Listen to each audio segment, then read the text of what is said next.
Bueno, pues buenos días a todo el mundo, o buenas tardes, buenas noches, en función de cuando nos escuchéis. Este es el primer conversatorio con el nuevo inicio de año 2024 de Que Dios nos pille confesada. Y, y hoy traemos un tema bastante interesante que es una perspectiva jurídica del fenómeno religioso. En muchas ocasiones parece ser que es un tema para gente no docta o experta en la materia, le puede parecer a lo mejor como un tema muy gris, como muy aburrido, pero realmente es básico porque, digamos, como es donde el terreno donde eso de la diversidad religiosa y la propia práctica de las creencias religiosas y espirituales en el espacio público pues se detecta con mayor intensidad, ¿no? Desde, por ejemplo, todas estas cuestiones relativas, por ejemplo, a la enseñanza de religión en la escuela pública o la asistencia de representantes públicos en en actos religiosos o viceversa, ¿no? O representantes religiosos en actos de la esfera pública. Son temas como muy candentes que nunca a lo mejor les damos la atención que se merece, ¿no? Entonces hoy con nosotros pues tenemos el placer de contar con dos expertos en la materia. Concretamente con nosotros están hoy Alberto Ferrari Puerta. Alberto es graduado en Derecho y Máster de Acceso a la Abogacía por la Universidad Complutense de Madrid y combina esta actividad actualmente también con su labor de investigador predoctoral FPU en el instituto. Y nos acompaña también, bueno, un personaje ya bastante consagrado, ¿no? Como es Fernando Luis Américo Cuervo Arango, que es profesor titular en este departamento, también es miembro del Instituto de Ciencias de las Religiones, del cual fue director entre los años 2012 y 2020. Entre otros cargos, digamos, merecederos de poner en valor, es que también es el presidente de la sección jurídica de la Sociedad Española de Ciencias de las Religiones. En fin, dos auténticos expertos que vienen, digamos, a ponernos un poco en situación en torno a la aplicación efectiva de la libertad religiosa en un contexto de Estado laico. Y entonces, pues, digamos, vamos a empezar, si os parece bien, con una pregunta bastante general, que es ¿qué entendéis cada uno de vosotros por conceptos como laicismo, laicidad y secularización?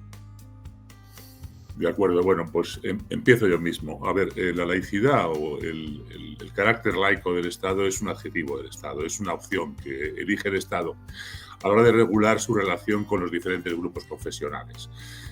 Todos los estados laicos tienen algo en común, es decir, no hay un único estado laico o hay un único tipo de estado laico, que a veces no se confunde cuando se dice que solo Francia es un estado laico, ¿no? Es verdad que en la terminología Francia utiliza el término laico, pero por ejemplo Estados Unidos, que es un estado laico, nunca utiliza el término laico, utiliza el término separatista. En países como de tradición católica se suele utilizar el término de aconfesional. Y en países donde triunfa la reforma protestante se suele utilizar el término de no estatalidad de las confesiones, ¿no? O sea, que son, bueno, pero en el fondo, digamos, los estados laicos son aquellos que establecen dos principios básicos de carácter jurídico, que son el principio de neutralidad, por el cual el Estado se muestra imparcial frente a las diferentes manifestaciones de religiosidad o a las diferentes concepciones globales del mundo, y el principio de separación, que lo que nos dice es que las confesiones religiosas no forman parte del Estado ni forman parte de lo público en sentido jurídico, no en sentido social. Esas son las características básicas de cualquier Estado laico. Frente a eso, el laicismo es una filosofía que se estableció en el siglo XIX, bueno, ligada a elementos de la Ilustración y después al positivismo científico. El laicismo lo que defendía era que a través de la educación y de la evolución de la sociedad, las religiones iban a desaparecer. Es decir, bueno, pues era una especie como de profecía hacia el futuro, profecía que no se ha cumplido. Y entonces tiene una visión, si quieres, negativa de las religiones. Hay laicismos, digamos, más de izquierdas, más de carácter marxista, ¿no? Basados en la religión, el opio del pueblo, y hay también laicismos más, si quieres, liberales o más de derechas, ¿no? Pero que consideran que la religión era algo a desaparecer, ¿no? Esa es una filosofía que prácticamente ha desaparecido, aunque hay gente que, digamos, que todavía se manifiesta en esas posiciones, que a veces, digamos, se liga también a lo anticlerical. No siempre, porque es verdad que hay anticlericales que no son laicistas, pero sí, en algunos casos ha habido un laicismo de corte anticlerical. Y por último, la secularización se refiere a la sociedad, no se refiere al Estado. Y evidentemente tiene que ver con las posturas que va eligiendo la sociedad respecto de lo religioso. Y en ese sentido hay que decir que no hay una relación directa o estricta entre laicidad y secularización. A veces sí, pero a veces no. Hay países que están muy poco secularizados y que son laicos. Sería el caso de Estados Unidos, una sociedad muy creyente, una sociedad muy religiosa y sin embargo es un Estado laico. Y luego hay incluso estados que tienen, digamos, una fuerte secularización y que, sin embargo, siguen teniendo una cierta unión entre Estado y religión. Sería el caso de los países nórdicos, de Noruega o de Dinamarca, ¿no? Países muy secularizados y, sin embargo, donde hay una iglesia de Estado como tal. Es verdad que en algunos casos y en algunos tipos de laicidad se ha fomentado la secularización. Si pensamos en la Turquía de Atatürk, por ejemplo, habría que distinguir lo que son, digamos, medidas secularizadoras en el sentido de que el Estado asume como propias ciertas cuestiones porque entiende que son suyas, me refiero, por ejemplo, al contrato matrimonial o a los enterramientos, pero a veces eso se combina con ciertos contenidos laicistas. En el caso de Atatürk, por ejemplo, la prohibición del uso del turbante o del uso del velo, ¿no? Que bueno, va más allá de un proceso, digamos, de asunción por parte del Estado de competencias que le son propias, ¿no? Pero como digo, son conceptos diferentes. La secularización se refiere a la sociedad, la laicidad se refiere al Estado. Bueno, estoy totalmente de acuerdo con lo que ha comentado Fernando. Simplemente añadir dos cuestiones en relación con la laicidad, aunque, como ha comentado Fernando, hay diferentes tipos de laicidad y algunos modelos de laicidad, como por ejemplo la laicidad republicana, que sería la del modelo francés, sí que concibe la laicidad como una forma de emancipación del individuo. En principio, la laicidad es solo un principio rector del Estado. Es algo que vincula al Estado, que opera sobre el Estado, no sobre los ciudadanos. Lo digo porque es frecuente escuchar a veces que hay que prohibir que un alumno lleve un símbolo religioso a la escuela pública porque ese símbolo religioso vulnera el principio de laicidad. No, perdone. La laicidad es algo que se predica del Estado. Los ciudadanos no están obligados por el principio de laicidad. Eso es algo que yo creo que debe destacarse. Y luego, en relación con la secularización, también estoy totalmente de acuerdo con Fernando. Y pienso que, aunque secularización y laicidad no tienen que ir de la mano, y Estados Unidos es un ejemplo paradigmático, muchas veces la articulación de un Estado laico, lógicamente, favorece una disminución de la presencia social de la religión, sobre todo de la religión dominante. Y España, en ese sentido, es un ejemplo paradigmático también. Es decir, el año 78, antes de la aprobación de la Constitución, España era un Estado es decir, la sociedad española era una sociedad mayoritariamente católica. Hoy en día, según el último barómetro del CIS de noviembre del 23, el porcentaje de ateos y agnósticos es altísimo, hasta el punto de que, aunque es cierto que si sumamos católicos practicantes y no practicantes, el porcentaje es mayor que el de los ateos, agnósticos e indiferentes, estos últimos son más que los católicos no practicantes y más que los católicos practicantes. Si los sumamos ambos, son más los católicos, pero si comparamos católicos no practicantes con ateos y agnósticos e indiferentes, son más estos últimos. Y si comparamos católicos practicantes con ateos, agnósticos e indiferentes, son también más estos últimos. Simplemente quería añadir esa cuestión. Muy interesante, y de hecho aprovecho para hacer un poco de promo que a raíz de esa tendencia que acaba de comentar Alberto, que Dios nos pille confesada, tiene un especial también sobre el descenso de la práctica católica, en la que precisamente otro compañero del instituto, Rafael Ruiz André, quien habla sobre el tema. Un podcast muy interesante. Bueno, habéis comentado cosas súper interesantes con las que yo también ya aprovecho para decir que estoy completamente de acuerdo.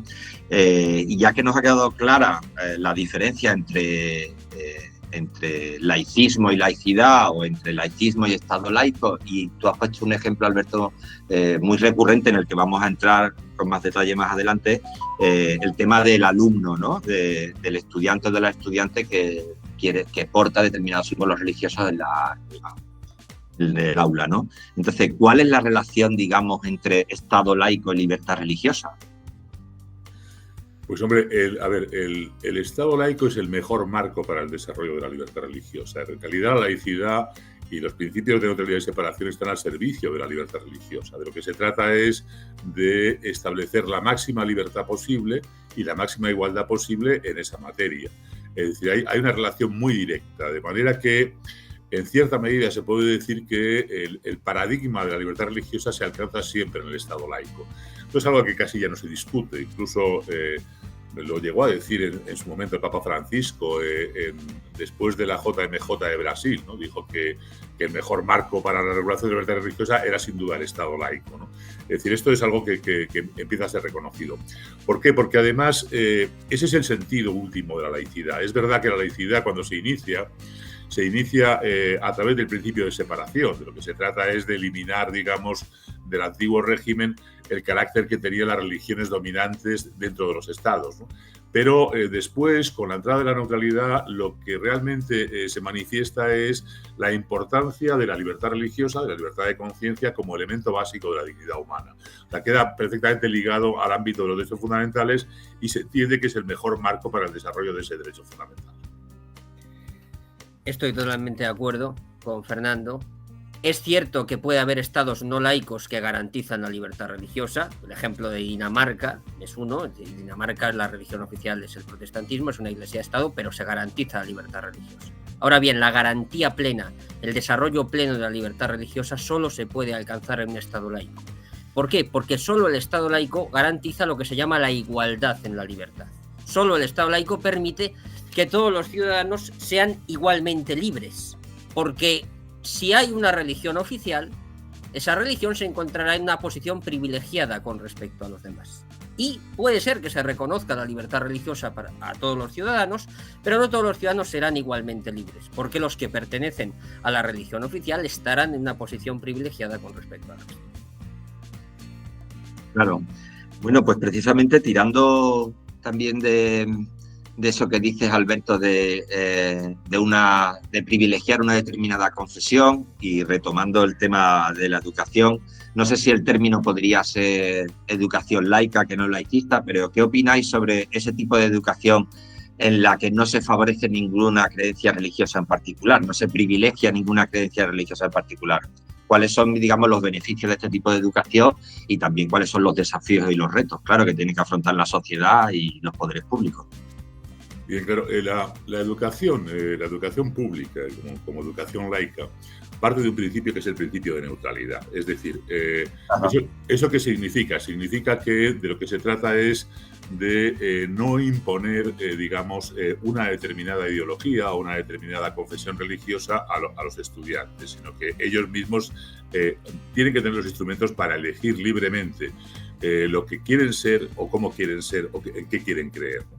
Ese es el principio básico, de la educación laica. Otra cosa es cuando se introducen elementos de corte laicista, porque, se busca un cierto adoctrinamiento ciudadano, ¿no? Para decir, la religión debe quedar fuera. ¿Debe quedar fuera de qué? Ahí cuando dicen, no, mire, la religión es estrictamente privada. Bueno, la religión es privada en el sentido jurídico, pero no en sentido social. Es decir, claro, la religión es un hecho que se manifiesta socialmente y se manifiesta en el espacio público, en el sentido de Habermas, ¿no? De su concepción del espacio público. Lo que se trata de evitar en la educación laica es el adoctrinamiento.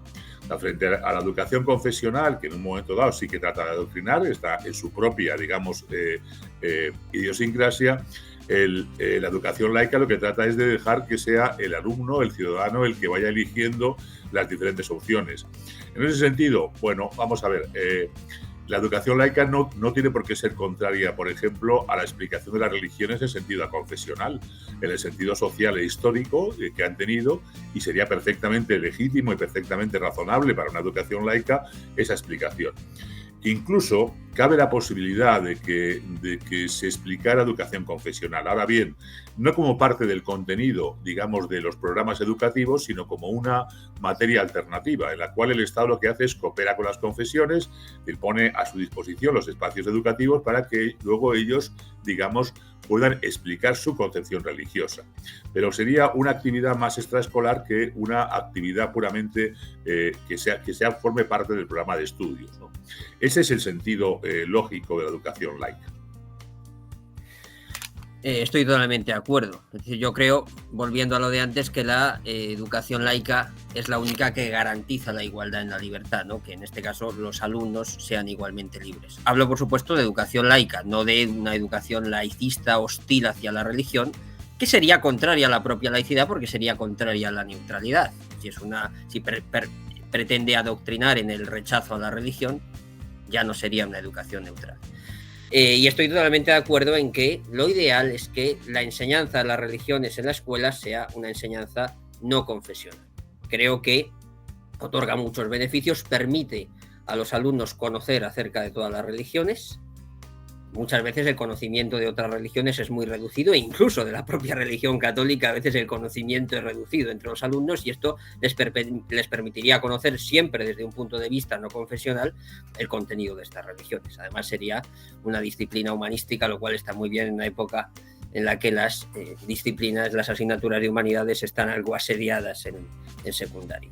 Y luego, en relación con los retos, creo que esta asignatura podría servir, en relación con los desafíos que has preguntado, creo que podría servir para favorecer el respeto a la diversidad cultural y religiosa, inculcar a los alumnos el deber de respetar las creencias y las culturas de los demás, que es algo que por otra parte exige la propia Constitución española, porque la Constitución española, en el artículo 27.2, dice que la educación tendrá como objetivo inculcar el respeto a los principios democráticos de convivencia y a los derechos fundamentales, que fue algo importante en el caso de la educación para la ciudadanía. No sé si os acordáis del tema de educación para la ciudadanía. Hombre, claro.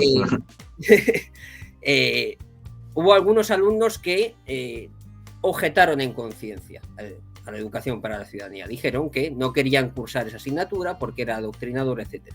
Y lo que dijo el Tribunal Supremo es: no cabe la objeción de conciencia en estos casos, porque la educación para la ciudadanía está perfectamente alineada con el artículo 27.2 de la Constitución, que dice que hay que educar en la convivencia y en el respeto a los demás. Así que, en definitiva, yo creo que esta asignatura favorecería lo que se llama la educación intercultural, es decir, la educación que favorece, que promueve el respeto a la diversidad cultural y religiosa. La enseñanza no confesional de las religiones, me refiero, y la propia educación para la ciudadanía o el equivalente actual que creo que se llama educación en valores cívicos y éticos. Un tema interesantísimo que además tiene muchísimas ramificaciones porque desde otra óptica plantea controversias como el hecho, por ejemplo, de que puede ser una de las principales reivindicaciones por parte de las comunidades evangélicas y musulmanas en España, el efectivo cumplimiento del derecho a recibir enseñanza confesional en las aulas, que no, a partir de un determinado grupo de estudiantes, que parece ser que no siempre se cumple en todas las comunidades autónomas, y uno de los principales frente de batallas abiertos por la FEREDE para los evangélicos y por la CIEM en el caso de los musulmanes. Por cierto, quiero aprovechar también para que sé que hay gente que también utiliza estos programas un poco como fuente de documentación. El último trabajo del catedrático de Ciencias de las Religiones, Francisco Díaz de Velasco, que se llama La diversidad religiosa en España, que dedica un último capítulo entero en su libro precisamente a hablar de esa asignatura de educación para la ciudadanía y de las múltiples alternativas, nombres cambiantes que ha ido sufriendo y cómo ha sido siempre como un asunto que ha generado controversia dentro del ente público y lo ha ido solventando con mayor o menor éxito. Recomiendo encarecidamente ese capítulo porque hace incluso un estudio detallado de los currículums de cada curso y demás, ¿no? Bueno, pues yo os voy a ir pidiendo, os habéis mojado suficiente, pero ahora sí que os voy a pedir ya como una implicación mayor porque, claro, hablar también de la norma, hablar de lo jurídico y de la filosofía del derecho también trae consigo hablar en última instancia de gestión pública, ¿no? De cómo se aplica la norma, de cómo se abordan los fenómenos sociales, cuáles son mejores o peores prácticas de gestión, ¿no? Entonces, os voy a hacer una primera pregunta muy embarcada dentro del tema de la gestión, como bastante generalista, ¿no? ¿Cómo abordaríais o cómo pensáis que el ente público tiene que abordar las cuestiones de corte ético y moral en un entorno laico? Especialmente, lógicamente, aquellas que tienen una raigambre religiosa pura y dura. Claro, bueno, eso es la conformación de lo que llamaríamos la moralidad pública, ¿no?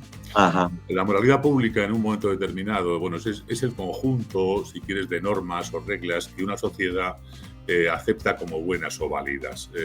Es una moralidad de carácter, digamos, dinámico, porque va cambiando con la sociedad. Claro, ese conjunto de normas tiene orígenes muy diversos. Hay muchas de ellas que son normas que podemos entender que tienen un origen religioso, pero no solo religioso, porque se ha secularizado. Es decir, por ejemplo, alguien puede decir, no, mire usted, se prohíbe matar porque es uno de los 10 mandamientos, no matarás.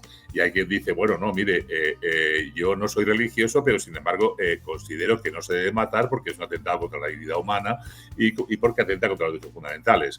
Con lo cual se van asumiendo ese tipo de diferentes orígenes en lo que sería la moralidad pública. De lo que se trata es de que no se imponga una moral particular o determinada a los demás ciudadanos, que es a veces lo que, digamos, pretenden ciertas confesiones religiosas. Es decir, en un momento determinado, claro, ellos asumen un principio de verdad absoluta y entonces consideran que algo es malo. Por ejemplo, el aborto, ¿no?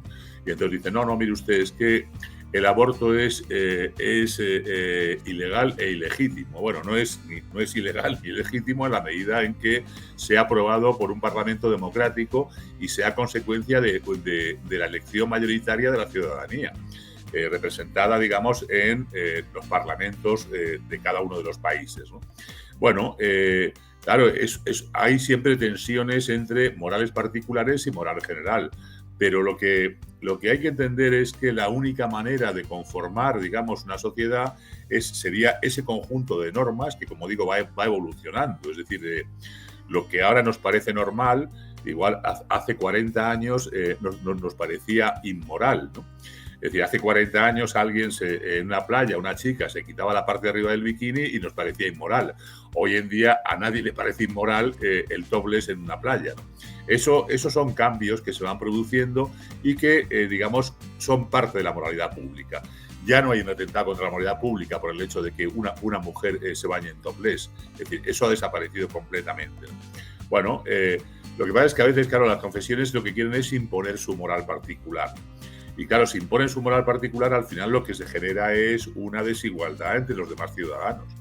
¿Por qué? Porque se imponen unas reglas morales muy determinadas de un grupo determinado frente a otros grupos, ¿no? Y de lo que se trata, digamos, en el marco de un Estado laico, es de la conformación de esa moral general y, digamos, comúnmente aceptada por la gran mayoría de los ciudadanos. Estoy totalmente de acuerdo y quiero remarcar que el Tribunal Europeo de Derechos Humanos, por ejemplo, ha destacado lo que decía Fernando, que la moral pública no se puede identificar con la moral de una confesión religiosa concreta. Hay un caso entretenido en este sentido, que es el caso Sekmadienis contra Lituania del año 2018. Era un caso de una marca de ropa que hace un anuncio en el que aparece, entre otros, Jesús en vaqueros con la expresión Jesús, qué pantalones, ¿no? Haciendo el juego de palabras.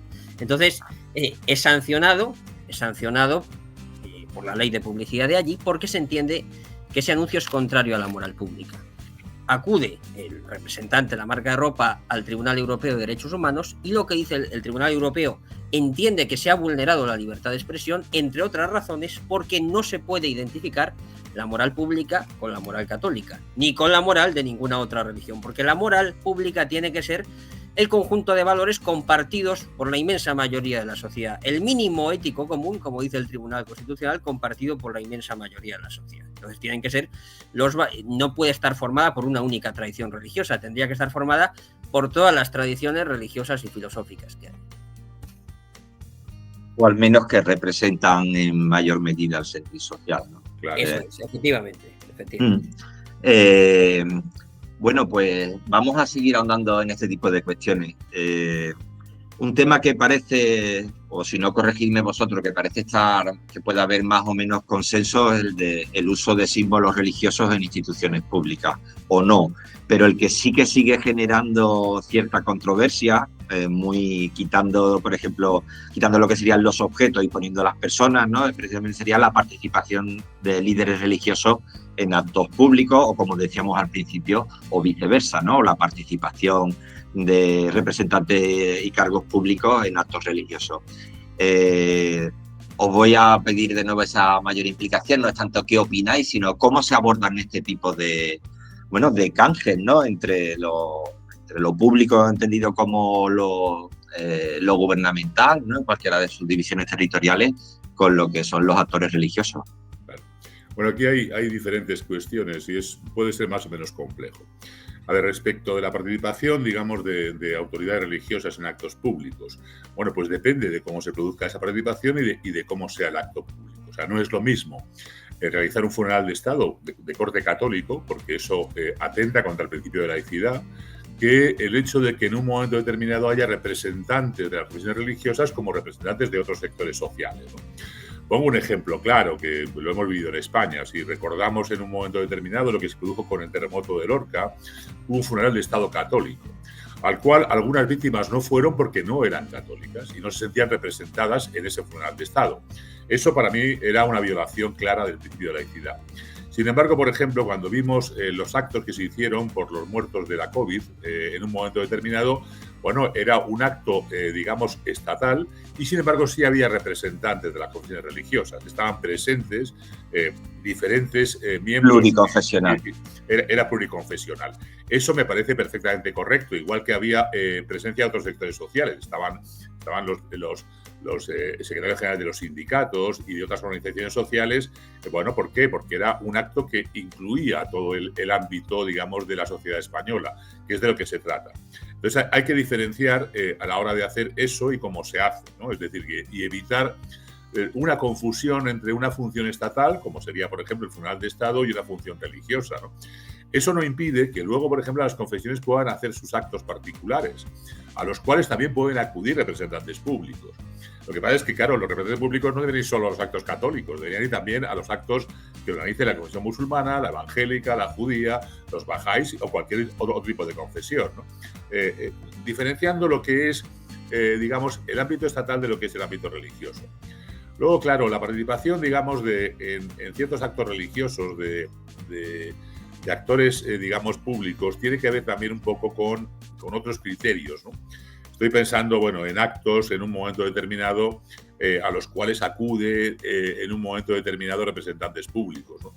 Como digo, pueden acudir, pero deberían acudir a todos los actos religiosos, diferenciándolos, no solamente a los actos católicos, ¿no? Y a veces se puede diferenciar unos hechos de otros, ¿no? Yo recuerdo, por ejemplo, bueno, pues los actos digamos, de homenaje a Adolfo Suárez cuando murió, ¿no?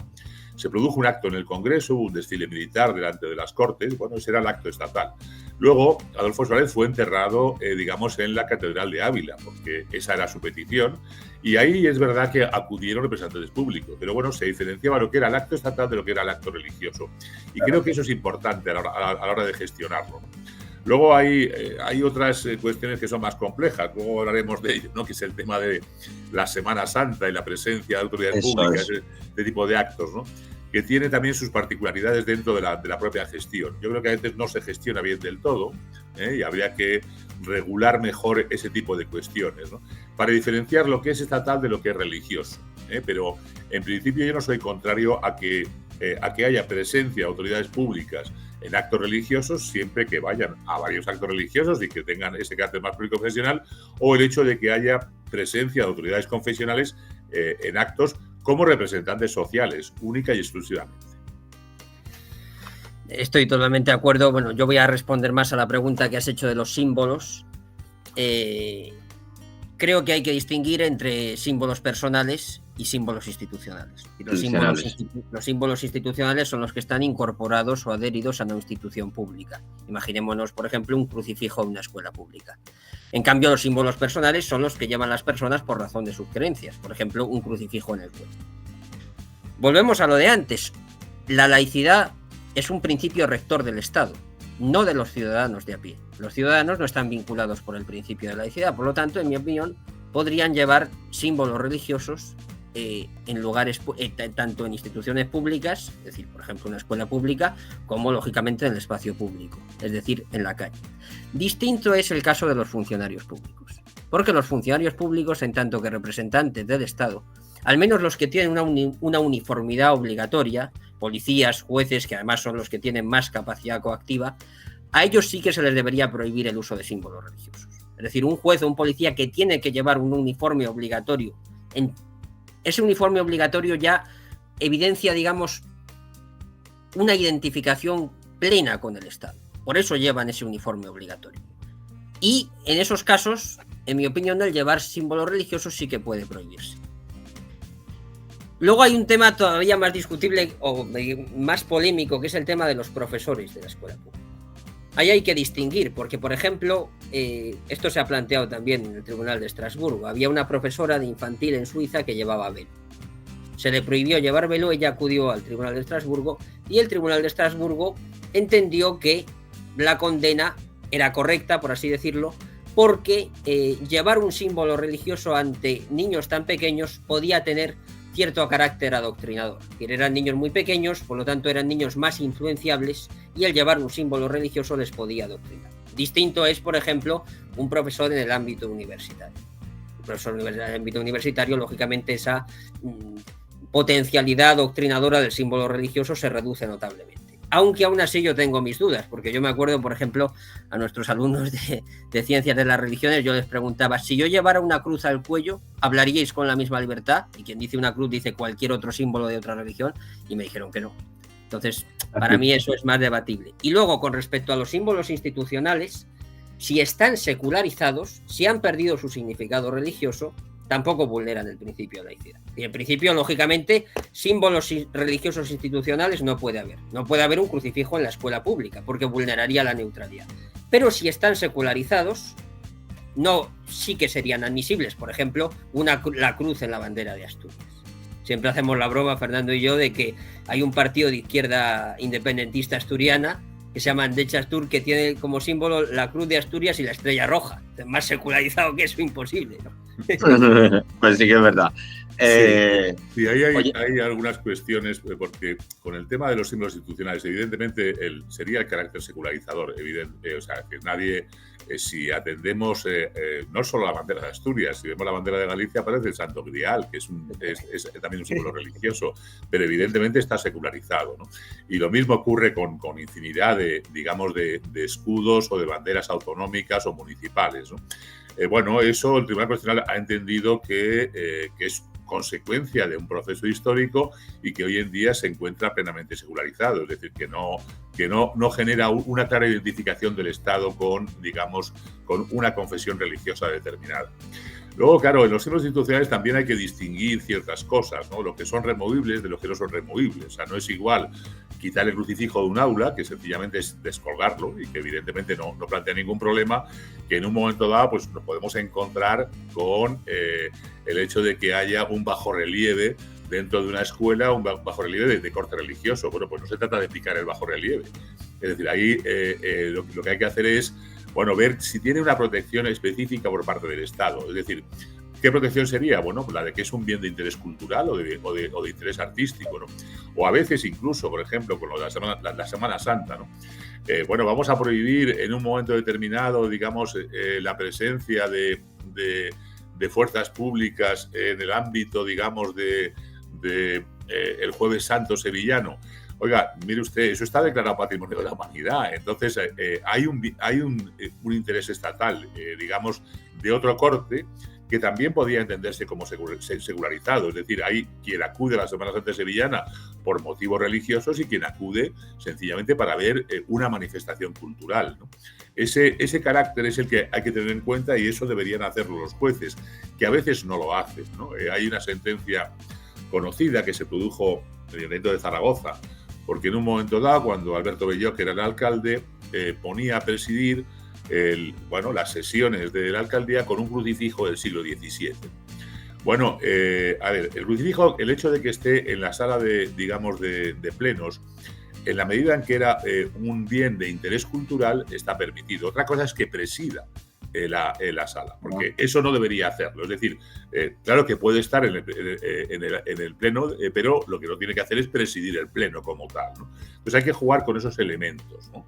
Es decir, si hay algún interés del Estado, que además lo que certifica es el carácter secular ya de ese símbolo, que no lo identifica plenamente con una religión determinada, sino que es parte, de la historia o de la conformación histórica de un determinado Estado, de una determinada cultura, de lo que sería, digamos, bueno, el hecho de que lo religioso presida lo político, ¿no? Que es lo que se trata de evitar. Cuanto más profundizamos, más hablamos, más melones se abren realmente, que yo creo que es lo interesante también de citas como esta, ¿no? No sé si vamos a salir con ideas claras, pero sí que vamos a saber más, porque es que habéis comentado cosas muy interesantes, por ejemplo, relativa a la vestimenta, un melón, no un melonazo que se merece como varios programas. Estoy pensando, Alberto, hablabas de la cuestión de los funcionarios públicos, pero quiero recordar, por ejemplo, que en Gran Bretaña los SIG, la policía sí puede usar turbante en el desempeño de sus funciones. Y de hecho, uno de los grandes exponentes de uno de los modelos de laicidad, que es la laicidad liberal, que es Charles Taylor, defiende que incluso un juez y un policía puedan llevar símbolos religiosos. Porque Eso dice, no tenemos que presumir que el hecho de llevar un símbolo religioso altere su neutralidad a la hora de decidir. Bueno, yo ahí en España se dio un caso también, que disculpadme, no recuerdo el nombre, pero de una letrada musulmana que también tuvo una serie de... Lo que pasa, sí, ese caso efectivamente fue, en el caso además creo que fue en el juicio del 11M, si no me equivoco, que le expulsó Javier Gómez Bermúdez de la sala por llevar velo, pero en mi opinión una letrada sí que puede llevar velo, porque una letrada no es una funcionaria. Es una funcionaria. Claro, ahí sí que tiene plena libertad para llevar el velo, en mi opinión, o cualquier otro símbolo religioso. Y yo solo hablo de funcionarios públicos con uniformidad obligatoria. Ajá. Yo ahí creo que sí, que hay una, bueno, si queréis, una cierta tensión entre la laicidad liberal de Taylor y la laicidad republicana de Peñarruiz, ¿no? Yo, a ver, creo que con el tema de la uniformidad, ¿no? Yo no soy favorable a que en un momento determinado se permita, por ejemplo, policía montado del Canadá llevar turbante, ¿no? Porque sea sikh o porque sea hindú en un momento determinado. Creo que cuando surge esa uniformidad obligatoria, esa uniformidad lo que hace es representar al Estado. Es lo mismo que un militar. Un militar, el uniforme representa al Estado español. Y si representa al Estado español, tiene que ser neutral y laico. Es decir, un militar no puede llevar un símbolo religioso, digamos, manifiestamente visible. Es decir, bueno, él puede llevar el crucifijo escondido, sin que se vea. Y si se ve, puede ser sancionado. ¿Por qué? Porque ahí lo que habría es una identificación entre el poder del Estado y una confesión religiosa determinada. Y eso lo prohíbe el principio de laicidad. O sea que también es importante que el ciudadano, digamos, si llega a un juicio, vea a un juez que no tiene un crucifijo colgado. ¿Por qué? Porque, bueno, no tiene por qué manifestar. No se trata de impedir que los funcionarios públicos tengan en un momento determinado creencias religiosas, ni mucho menos, porque son ciudadanos y tienen perfecto derecho a la aplicación de sus derechos fundamentales. Ahora, lo que se trata es de evitar la identificación. Claro, hay otros casos de funcionarios públicos donde dices, bueno, ahora ha habido una sentencia digamos, del Tribunal Europeo, ¿no? que ha dicho que, bueno, que en cierta medida se podían prohibir para manifestar la neutralidad, digamos, de las administraciones, ¿no? Era un caso, me parece, que surgió en Bélgica, en un ayuntamiento. Bueno, yo soy favorable al principio de la máxima libertad posible con la mínima restricción necesaria. Es decir, creo que el hecho de que, bueno, pues de que a mí me atienda en Hacienda una señora que lleva, por ejemplo, pues el hijab, no significa nada. Otra cosa sería que llevara el velo integral, porque en ese caso, digamos, ahí sí que yo puedo entender que la función de alguien que trabaja de cara al público es necesito ver su cara y necesito que usted se manifieste. Es decir, que puede haber limitaciones parciales, pero no tanto generales, ¿no? Y bueno, no, yo creo que no llegaría, evidentemente yo soy contrario a situaciones como la ley francesa, ¿no? Esta que prohíbe, digamos, la ocultación del rostro en el espacio público, ¿no? Que es una ley que se llama Ley de Prohibición de Ocultación del Rostro en el Espacio Público y en realidad debería llamarse Ley Anti-Burka o Anti-Niqab, porque introduce tal cantidad de exclusiones que al final es solo dirigida contra el burka y el niqab, ¿no? Me parece que tiene un cierto carácter, digamos, laicista, ese tipo de normas, ¿no? O sea, creo que hay que distinguir, como ha dicho bien Alberto, ¿no? La laicidad obliga al Estado, no obliga al ciudadano. Al ciudadano, a lo único que le obliga a la laicidad es a ser tolerante con los demás, es decir, a respetar el derecho de los demás. Esa es la única obligación que se deriva para el ciudadano, digamos, de la condición del Estado laico, pero no le obliga a vestir de una manera determinada, a actuar de una manera determinada, sino todo lo contrario, es decir, que permite su plena libertad religiosa. otro de los melones así que simplemente lo voy a recordar como anécdota, pero que nos va a dar paso también a la última de las preguntas de este conversatorio. Hablamos antes de una me gusta mucho esa idea que habéis hablado de elementos o bienes religiosos secularizados. Estoy pensando que algo muy secularizado puede ser un portal de Belén.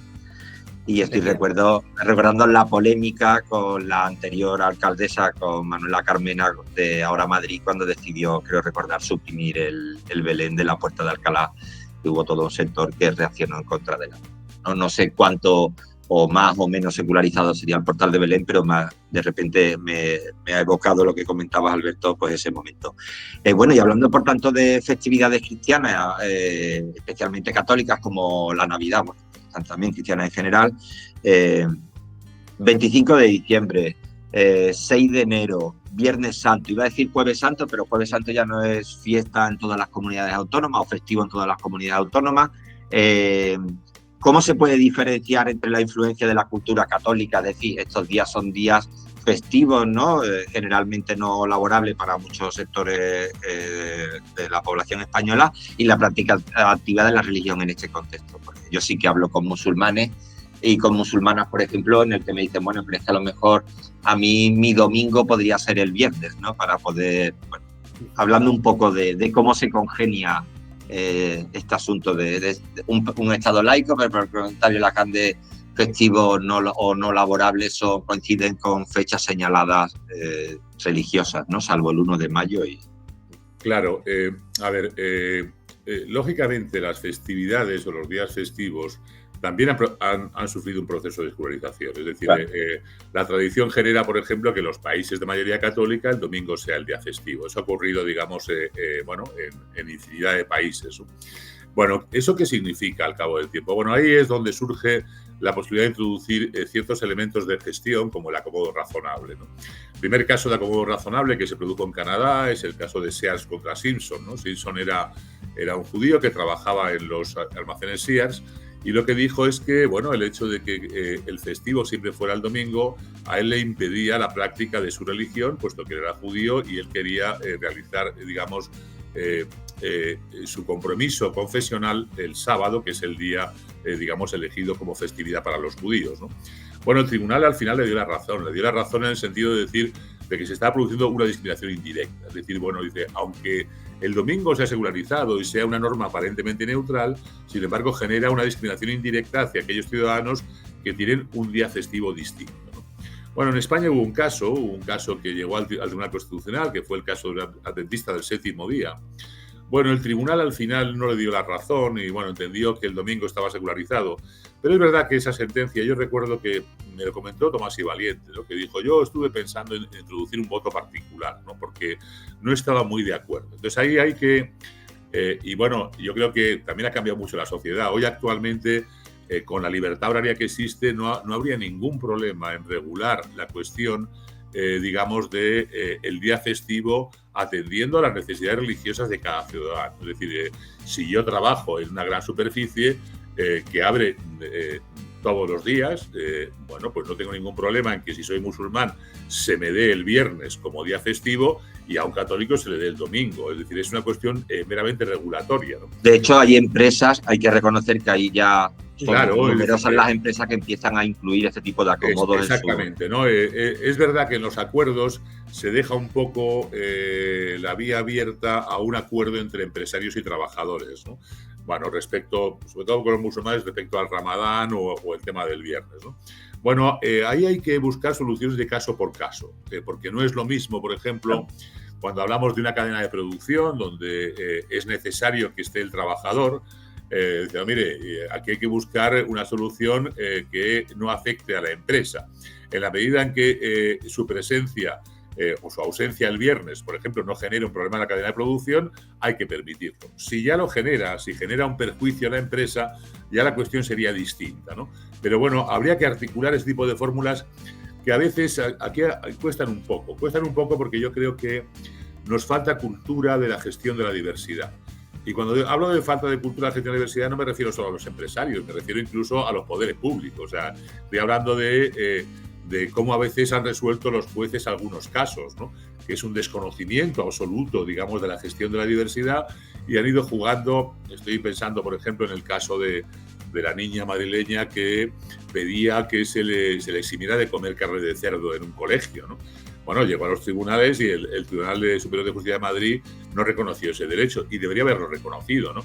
Porque la articulación que hizo la sentencia, uno desconocía lo que era la diversidad religiosa y desconocía incluso la articulación de los propios menús escolares, ¿no? Decía, bueno, el menú es único, sí, es único, pero hay excepciones al menú. Las hay por motivos alimentarios. Pues también lo puede haber por motivos religiosos, que son tan importantes como los motivos sanitarios en un momento determinado. Es decir, bueno, basta ver un colegio y ver la cantidad de menús que hay, y dice, bueno, estos son para los que son alérgicos a los cereales, estos para los que son alérgicos a la leche, estos son para los que son alérgicos a no sé qué. Bueno, pues no habría ningún problema de introducir elementos como la comida halal o la comida kosher, ¿no? Claro, requiere de una cierta regulación, ¿no? Pero lo cierto es que hay colegios que lo aplican, ¿no? Entonces era curioso cómo la sentencia decía, bueno, es que eso sería imposible porque no habría fondos en la administración para pagarlo. Y dice, oiga, pero si el menú se paga. Es decir, que lo pueden pagar los padres. ¿De qué está hablando usted, no? O sea que... Entonces me parece que hay un prejuicio, ¿no? Es algo así como, esta mora que coma cerdo, hombre, que se aguante, que está en España, ¿no? Esta cosa de, si está usted en España tiene usted que comer jamón. No, mire usted, no. Estamos en sociedades cada vez más plurales, cada vez más abiertas, en las cuales hay que respetar el derecho de todos y cada uno siempre que sea posible, ¿no? Y ese es un poco a veces los juegos que hay respecto de la cuestión de la diversidad, ¿no? Que yo creo que nos falta cultura de gestión de la diversidad. Habría que aprender de países como Canadá, ¿no? Que han aplicado... Hay cuestiones que son muy significativas. Yo siempre pongo de ejemplo el caso del kirpan, ¿no? Es decir, que un niño sikh que quiere llevar el kirpan, que es el cuchillo ceremonial que llevan los sikh, que se sienten obligados por su religión, ¿no? Claro, inicialmente dice alguien, pero hombre, ¿cómo vamos a permitir que un niño acuda al colegio con un cuchillo, ¿no? Esa es la primera respuesta que generaría el sentido común. Bueno, pues el juez canadiense lo que dijo es, vamos a analizar hasta qué punto yo puedo permitir el derecho a libertad religiosa de este alumno, ¿no? Entonces pregunto, oiga, ¿el kirpan tiene que tener un tamaño determinado? Y dice, no tiene por qué tener un tamaño determinado. Oiga, ¿tiene que tener punta? No, puede tener la punta roma. ¿Tiene que tener filo? Y dice, no, pues no hace falta que tenga filo. Y entonces, claro, dice, pues bajo esas condiciones, si lo lleva colgado dentro de una bolsa, bueno, y si lo pierde a vista de las autoridades educativas, permite. Entonces, al final, ese reconocimiento lo que hace es una mayor integración de esa persona. Es decir, ese niño sikh canadiense se va a sentir muy integrado en el Estado canadiense. ¿Por qué? Porque le respeta, porque respeta su condición religiosa. No ocurre lo mismo con la niña musulmana a la que se le ha impelido a comer cerdo. Dice, oiga, pero ¿por qué? Pero si es que más no genera ningún problema que se le ponga un menú vegetariano. Es decir, pues evidentemente esa niña se siente menos española o se siente más excluida en la sociedad española de lo que se siente en la sociedad canadiense. Habría que ir hacia eso, hacia una mayor integración, porque es una cuestión de ciudadanía, es una cuestión de mostrarle a todos y cada uno, con independencia de cuáles son sus creencias, que son igualmente ciudadanos frente al Estado. Y eso es lo importante.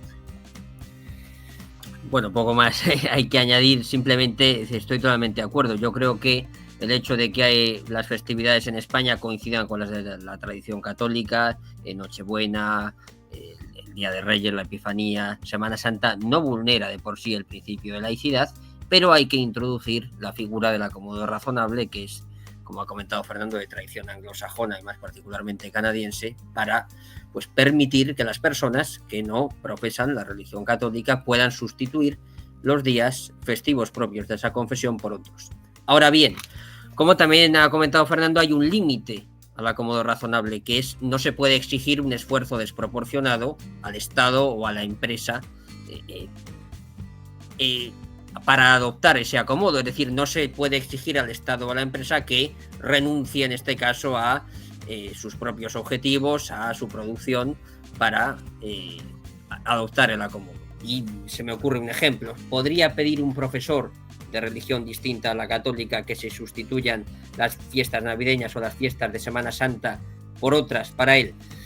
Probablemente no, porque eso causaría un perjuicio grave a los alumnos. que lógicamente en las fiestas navideñas o en Semana Santa la facultad está cerrada y él no puede acudir esos días a la universidad o al colegio y en sustitución dejar de acudir otros días que sean lectivos pero que coincidan con los días festivos de su religión. Entonces ahí está para mí el único límite. Hay que adoptarlo siempre, en mi opinión, al acomodo razonable, salvo cuando entrañe un esfuerzo desproporcionado para el empleador o para el Estado, es decir, cuando la empresa tenga que renunciar a sus objetivos o el Estado tenga que renunciar a sus objetivos o a su organización para adoptar el acomodo. Más allá de ese límite, yo creo que también el acomodo razonable es un instrumento fantástico de gestión de la diversidad religiosa y se debería implantar mucho más en España. Ojalá, como dice Fernando, podamos llegar a la implantación del acomodo que existe, por ejemplo, en Canadá. Bueno, pues hemos llegado al final del programa precisamente con un elemento muy propositivo, ¿no? Como más allá, digamos, de las disquisiciones, las opiniones en abstracto, bueno, pues existen, como vemos, recursos que pueden facilitar de algún modo la gestión de la diversidad religiosa bajo una óptica más laica, donde se tenga presente la libertad religiosa. Ya no da tiempo para nada, me voy a tomar la libertad de invitaros para un futuro, espero no muy lejano, seguir hablando de esto, porque de repente, a partir de la pregunta número 3, he estado pensando en las capillas universitarias, ¿vale? Y eso creo, Fernando se ríe y Alberto también, porque sabéis ya que es un tema que ha sido muy candente por motivos diversos, pero que los tres como docentes y demás, creo que es un tema que nos interpela también al estudiantado y demás, donde sería como la prueba de fuego de todo esto que estamos hablando materializado en el contexto que nos es más cercano que el de la universidad. Pero lo dicho, esto es una invitación de futuro. Bueno, Alberto y Fernando, mil gracias por vuestro diálogo, ha sido súper enriquecedor, un placer contar con vosotros. Y nada, y al resto de oyentes o de espectadores, muchísimas gracias por asistir a un programa más de Que Dios nos pille confesada. Y bueno, un saludo a todo el mundo. Muchas gracias.